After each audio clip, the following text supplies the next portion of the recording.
What does a poster display about women's history tell us about women in America? Not exactly what it intended, I suspect, and that's my subject on today's Flamingo File.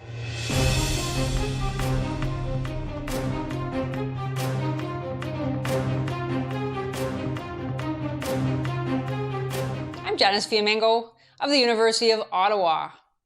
One of the biggest obstacles to rational conversation about men and women today is the conviction on the part of pretty well everyone that women as a whole were oppressed and men privileged throughout all of human history. Because few of us know history well, and because many recent histories have been written by feminists, we are unable to assess oft-repeated claims about how badly women were treated in the past. In this video, I will provide a brief outline of some highlights of American women's history over the last century and more, using as my springboard a poster display by the Fordham University School of Law, a highly ranked law school in New York City. Fordham Law School recently celebrated the 100th anniversary of the admission of women to the school. And although the purpose of the display seems to be to highlight the struggles women have had in a society that too often denied them equal opportunities, in fact, the display can't help but illustrate that many decisions on women's behalf were taken a long time ago by men to remedy injustices feminists say remain unaddressed today. Let's start with the event foregrounded by the display, that the school opened its doors to women in September of 1918. Yes, just over 100 years ago, Fordham law administrators thought it appropriate for women to study to practice law in the same classrooms as their male colleagues, to compete with men and read the same textbooks. What the display doesn't mention is that Fordham was far from the first. Women were admitted to some American law schools as early as the 1870s and were allowed to practice law in federal courts starting in 1878.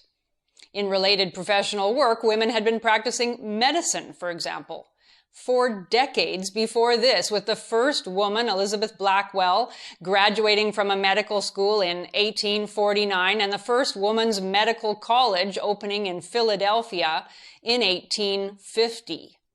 Women had been studying at university long before that, ever since Bradford Academy in Massachusetts began admitting women in 1803. And by mid-century, a number of distinguished female academics were working as university professors.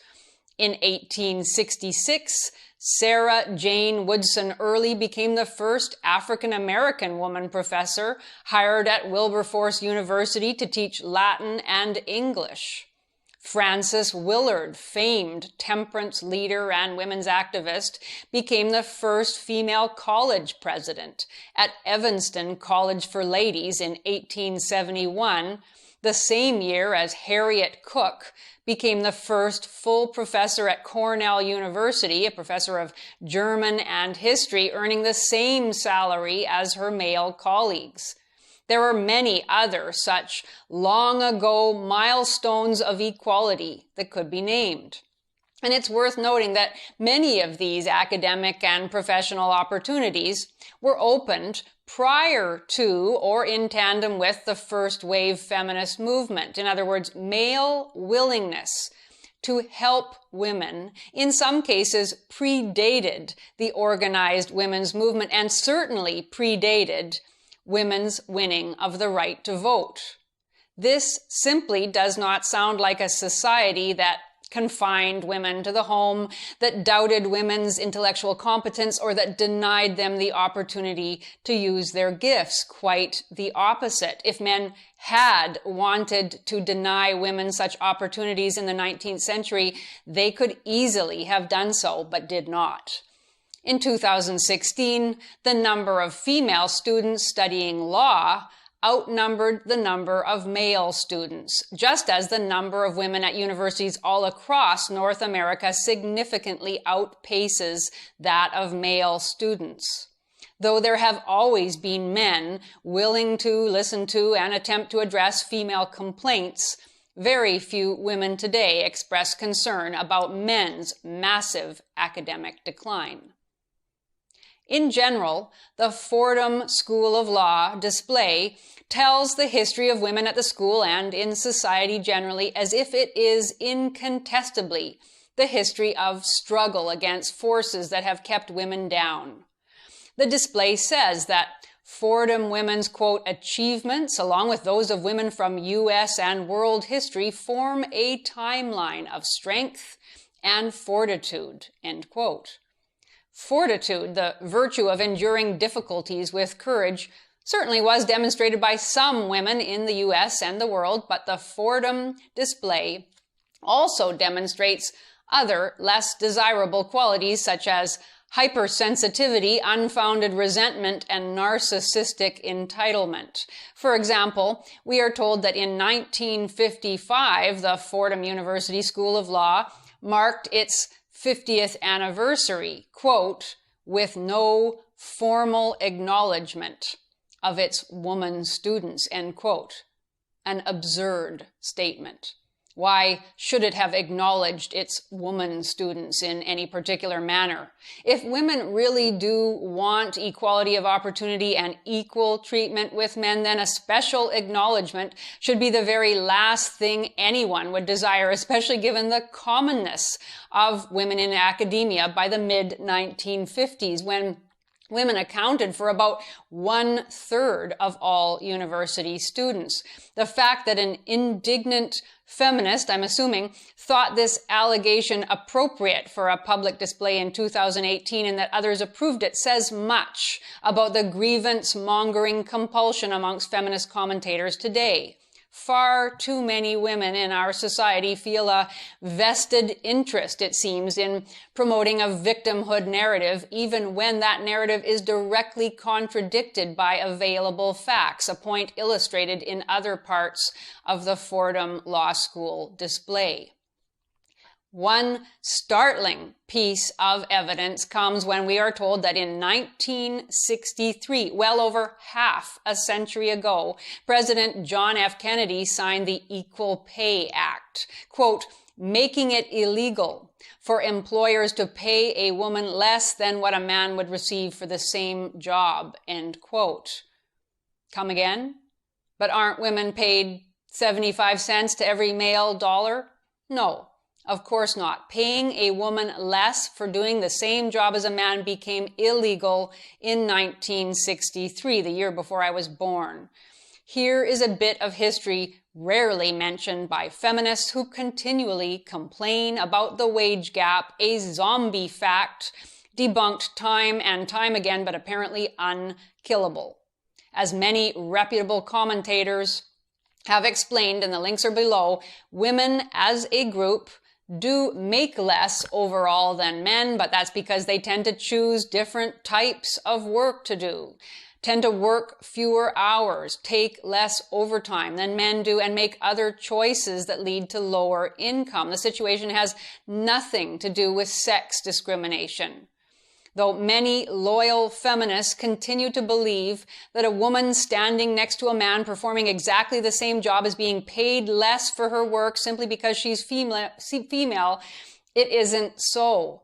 And governments have gone even further to assuage feminist anger. In later decades, quote, equal pay for work of equal value became the new Orwellian rallying cry. It became fashionable and was in some cases built into legislation that men and women doing different jobs should be paid the same for them if the jobs were deemed similar enough, according to estimates of the skill, effort, responsibility, and working conditions associated with them, though quite independent of their market value. Is a librarian worth the same as an archivist? Yes, say feminists, because librarians tend to be women and archivists more often men. No, say, employers who discover that it's far easier to hire a competent librarian than a skilled archivist. And through it all, we continue to hear about the mythical wage gap. Do women never get tired of having things handed to them?